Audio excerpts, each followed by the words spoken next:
Hola Carlos, ¿cómo estás? Hola Angélica, encantado. Un gusto.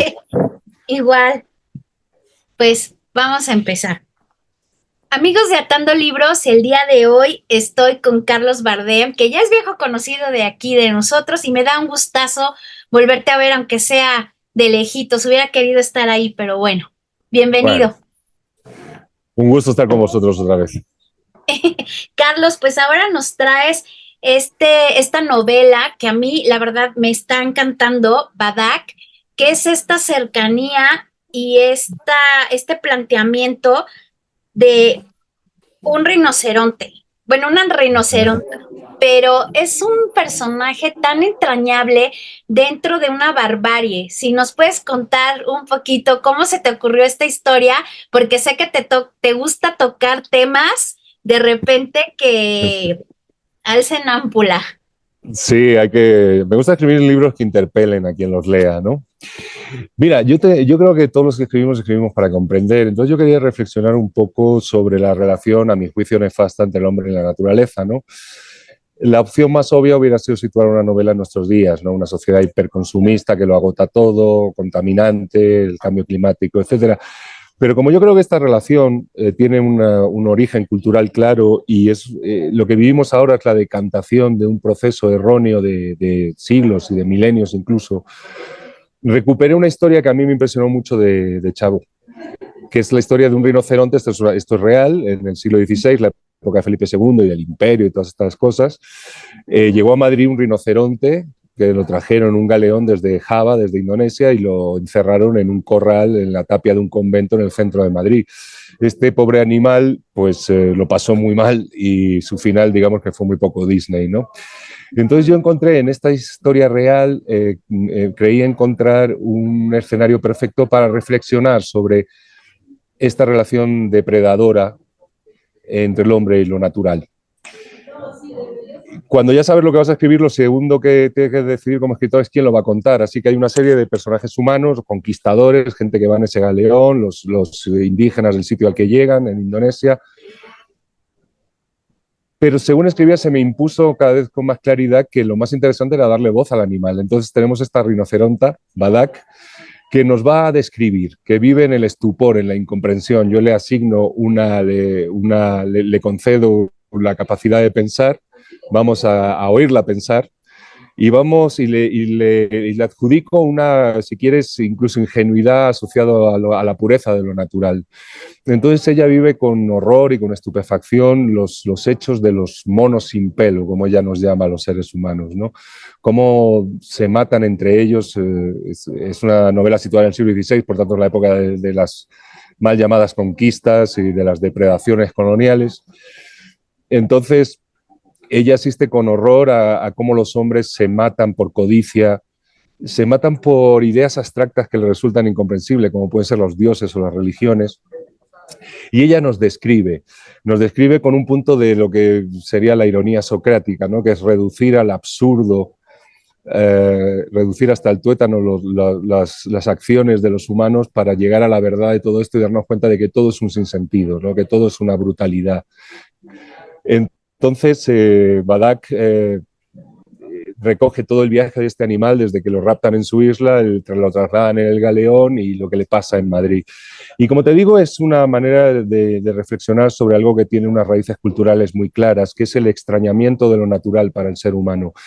Empieza ciñéndonos a nuestra tradición cultural, empieza con el mismo Dios, ¿no? Dios, Génesis 20:25, dice que el ser humano tendrá dominio sobre todo lo que vuela en el cielo, vive en las aguas o camina sobre la tierra. Ya coloca al hombre sobre la naturaleza. Esto que lo desarrolla Aristóteles, que dice que es el que establece la primera dualidad entre razón y alma, lo que razona, por tanto el ser humano tiene alma, y cuerpo y naturaleza, lo que no razona no tiene alma y por tanto es inferior a lo que tiene raciocinio.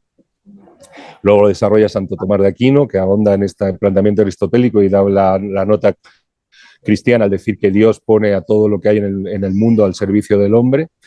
Incluso un filósofo racionalista como Descartes, que califica a los animales de máquinas sintientes y por tanto los excluye lo natural del debate moral. Tú en el momento que sacas a la naturaleza del debate moral le niegas cualquier derecho. Y entonces lo colocas en plano de inferioridad y lo colocas en la posición idónea para ser depredado. Al situar la novela también en el siglo XVI, la época del imperio y las mal llamadas glorias imperiales, las atrocidades de las conquistas, lo que me di cuenta es que, curiosamente, los mecanismos de la relación depredadora del ser humano con lo natural son exactamente iguales que los mecanismos de las colonizaciones, que los mecanismos de conquista y saqueo y depredación y esclavitud que se dan entre el ser humano y otros seres humanos, ¿no? Entonces Badak nos va a acompañar en este viaje, nos lo va a explicar, creo que al principio de una manera muy divertida, luego la historia se va poniendo, va adquiriendo tintes más oscuros a medida que este animal avanza hacia su destino, que está marcado por lo que realmente sucedió, ¿no? Por el triste final que tuvo este animal. Y de paso, pues me permite espejear, como digo, estas dos realidades coloniales. La relación depredadora del hombre con la naturaleza, la relación depredadora del hombre con otras culturas, con otros hombres. Sí, porque obviamente hay personajes humanos, ¿no? Ponías ahí un escribano, una mujer corajuda y un fraile, ¿no? Esta parte de la militarización, pero también el poder, el papel de la mujer en esos tiempos y la iglesia, ¿no? En una etapa en la que Felipe II pues empezó a sentar bases ya para la institucionalización de España, por toda la parte de la academia y toda esta parte, ¿no? Pero ¿cómo vemos repetido en la parte de esta historia cómo para este imperio era lo mismo conquistar América que irse a conquistar a, a Indonesia, ¿no? Estos rituales de intercambio y voy y te entrego y te regalo frutas, pero estoy esperando echarte encima. O Bueno, sea, claro, vamos a ver, yo creo que estamos en las fechas 12 de octubre, el Día de la Hispanidad y todas estas mandangas que yo critico mucho. Vamos a ver, la conquista española no es ni mejor ni peor que todas las conquistas restantes. Es exactamente igual de atroz y de brutal. Las conquistas, yo siempre digo que los procesos imperiales o procesos coloniales, y el español lo fue, son iguales desde la guerra de Troya, los romanos, las cruzadas, las conquistas españolas, inglesas, francesas, o la invasión del Irak por Estados Unidos, o lo que está pasando ahora en Oriente Medio. Son socializaciones a gran escala del saqueo. Como el ser humano también tiene una tendencia natural a resistirse al saqueo, esa socialización del saqueo pronto se convierte en socialización a gran escala del genocidio. A gran escala porque también en gran número de saqueadores y de saqueados, de asesinos y de asesinados, ¿no? Entonces, frente a las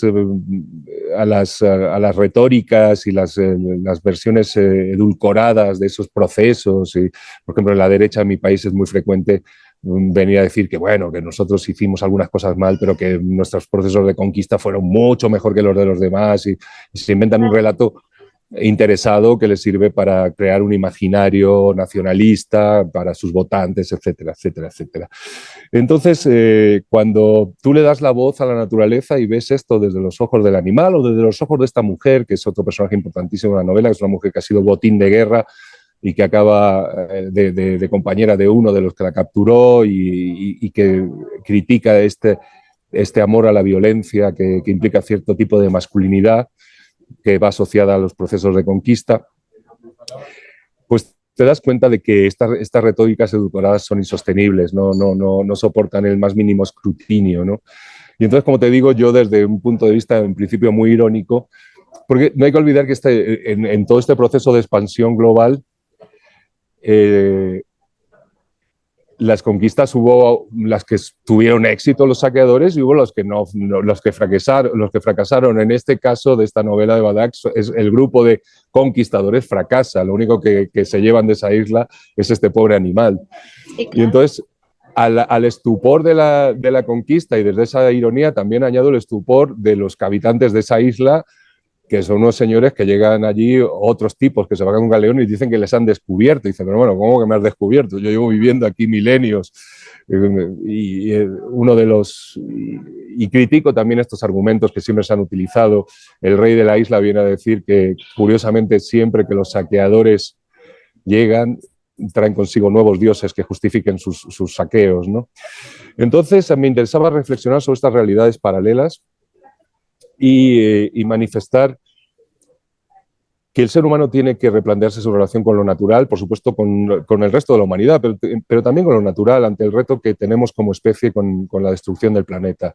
Tenemos que reintegrarnos a la naturaleza, tenemos que dejar de pensarnos extraños o ajenos a lo natural y reintegrarnos a la complejidad de los ecosistemas, del respeto a la naturaleza como una parte más, no una parte superior. Dejar de pensar que todo lo que está en el planeta está ahí para que nosotros lo consumamos, lo usemos o lo agotemos, ¿no? Así que el Badak es una novela que en el fondo reflexiona sobre estos dos imperialismos, el imperialismo entre los hombres y el imperialismo entre los hombres y la naturaleza. Claro, me encanta cómo ustedes, los intelectuales y los escritores, se adelantan a su tiempo. ¿Cuándo escribiste esta novela, Carlos? No, pues esta novela la escribí hace ya casi dos años y cacho, y como te digo, nacía de esa inquietud, quería pensar. Yo vivo muy preocupado por la destrucción del planeta. Creo que el ecologismo es la crítica más profunda, más transversal, más estructural que se puede hacer hoy en día al sistema global neoliberal capitalista. Y quería escribir sobre esto, y entonces, como te digo, como yo creo que esto es un proceso de siglos, recuperé esta anécdota del pasado para decir, ojo, este proceso de destrucción de lo natural no se genera en la nada, en el vacío, de repente, por la industrialización. No, viene de una aproximación cultural concreta a nuestra relación con todo lo demás. Y bueno, espero que quien lo lea, aparte de encontrar una novela que tiene mucho de histórica, yo soy licenciado en historia, así que hay una recreación histórica, que tiene algo de fantástico, de fábula, en cuanto que hay un animal que piensa, claro, que tiene una parte muy irónica, pero luego también una parte trágica e interesante, pues viva de la mano de Badak, de esta rinoceronta, este viaje, ¿no? Y que el libro le interpele, le lleve a reflexionar sobre estos temas, ¿no? Claro, y decía esto porque si hace 2 años tú estabas hablando de esta parte del colonialismo, de esta justificación de estos reinos, bueno, pues viene muy a cuento lo que actualmente está pasando, ¿no? Con estos discursos tanto de tus coterráneos como de este lado, ¿no? De pide perdón, no pido perdón, trajimos esto, no trajeron. Entonces, creo que viene muy a cuento tu novela para reflexionar sobre este punto, pero también Badak se me hace, aparte de un personaje entrañable, esta manera de reflexionar sobre cómo a veces los animales tienen más humanidad que el mismo ser humano, ¿no? Bueno, los animales en la naturaleza, por supuesto, existe la crueldad, ¿no? Los animales no son muñequitos de Walt Disney, Pero y existe la violencia, existe la depredación, pero siempre con unas causas, digamos, mucho más, entre comillas, naturales, la supervivencia. Lo que no existe en la naturaleza, o no creo que exista en la naturaleza, es la violencia por coartadas abstractas, coartadas culturales, religiosas, o por la codicia. No puede haber animales codiciosos en tanto en cuanto no tienen cómo atesorar o guardar el fruto de sus rapiñas, ¿no? Entonces, creo que es interesante darle voz, en este caso a la naturaleza, para que nos reduzca al absurdo, para que nos demuestre lo absurdo de todos estos procesos. Y como te digo, lo que me resultó muy interesante a la hora de escribir la novela es cómo se espejeaban estas cosas. Este tema de los perdones coloniales y todas estas cosas, yo para empezar creo que hablo como español. Evidentemente yo no considero que yo tenga culpa de nada de lo que hizo un tipo en el siglo XVI, claro, pero yo creo que es un rasgo de calidad moral tener la capacidad de disculparte si alguien cree que ha sido ofendido o dañado por ti. Creo que estas invitaciones, estas cosas de los perdones deberían ser, no sé si tanto demandas como invitaciones a reflexionar juntos como pasado. Lo que pasa es que, como te digo, en mi país, por ejemplo, la derecha política de mi país reivindica una versión absolutamente romantizada de estas conquistas que no se corresponde a la verdad histórica. No hay que olvidar una cosa, la historia, esto que voy a decir que se me entienda bien, la historia no existe. Existen los hechos históricos. La historia siempre se escribe a posteriori y de una manera interesada normalmente como coartadas para justificar los procesos que han implicado estas rapiñas coloniales, que eran lo que eran, saqueos y asesinatos, ¿no? Entonces, entiendo que lo que sería interesante es que se consiguiera en las sociedades latinoamericanas y la sociedad española una revisión serena, sensata de lo que fueron esos procesos y no minimizando lo que de brutal tuvieron, que fue mucho, eran procesos de rapiña. Desde ahí yo, por supuesto, apoyo cualquier tipo de iniciativa de este punto. Sí, y que de repente tú también en la novela incluyes ahí pequeños guiños, hablas un poco de lo que hizo Magallanes, de repente hay un mexica, ¿no? Dentro de este grupo de atolondrados en esta misión. Y sí, ay, ya. Hola, bueno, Hola. lamento que se fuera la batería.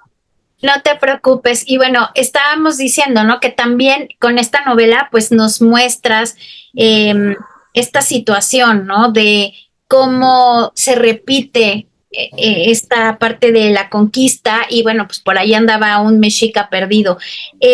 Carlos, casi siempre cuando pensamos en animales, pues decimos, ay, sí, qué bonito, qué hermoso, se lo llevaron y vivió feliz para siempre. Al principio de la charla decías que tuvo un final, pues bastante truculento, ¿no?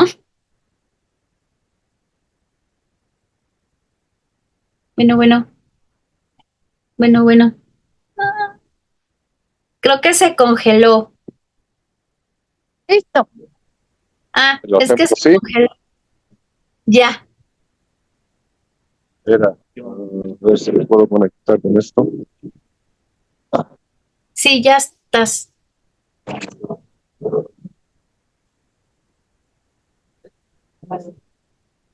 Mm, Ya. que está bien trabajoso esto, ¿no? Sí. Venga, vamos. Lo que te decía es que, bueno, al final cuando uno ya va casi a la mitad de la novela, pues piensa, ay, y vivió feliz Badak y comió perdiz, pero al final, pues fue una víctima más, ¿no? De este sistema y de estas situaciones que se vivían, ¿no? Sí, al final es una víctima y lo que me interesaba en esta novela era darle voces a las víctimas. Por eso las principales voces en esta novela son el animal victimizado, la mujer victimizada que critica esa pulsión de destrucción de los hombres, el fraile que busca a Dios en el mundo y en sus obras y que es un amante del conocimiento y acaba siendo víctima de la Inquisición, los propios indígenas de la isla de Pau, que en este caso se libran de la escabechina, pero son la voz del indígena frente a la llegada de estos conquistadores, porque me gustaba romper esta narrativa del vencedor y darle voz a los, en teoría, a los vencidos, ¿no? Y creo que es más interesante. Claro, pues ya estamos llegando casi al final de esta charla. Siempre te quiero agradecer el que me brindes la oportunidad de platicar contigo. Siempre es una delicia, aunque luego te enojes por preguntas que hago, pero está bien. No, yo que cuando me he enojado. Me estás confundiendo con otro autor. Está bien, pero no, es una delicia platicar siempre contigo. Y bueno, quisiera preguntarte, ¿cuándo vas a presentar este libro en la FIL del Zócalo? Mañana, día 12 de octubre, Día de la Hispanidad. Vamos a presentarlo en el Zócalo, la Feria Internacional del Libro del Zócalo, en el foro Elvia Carrillo Puerto, a las 14 horas, con Andrés Ruiz. Así que será un placer, si se acercan, será un placer saludarlos y tratar de ahondar en los temas que hemos desarrollado en la entrevista.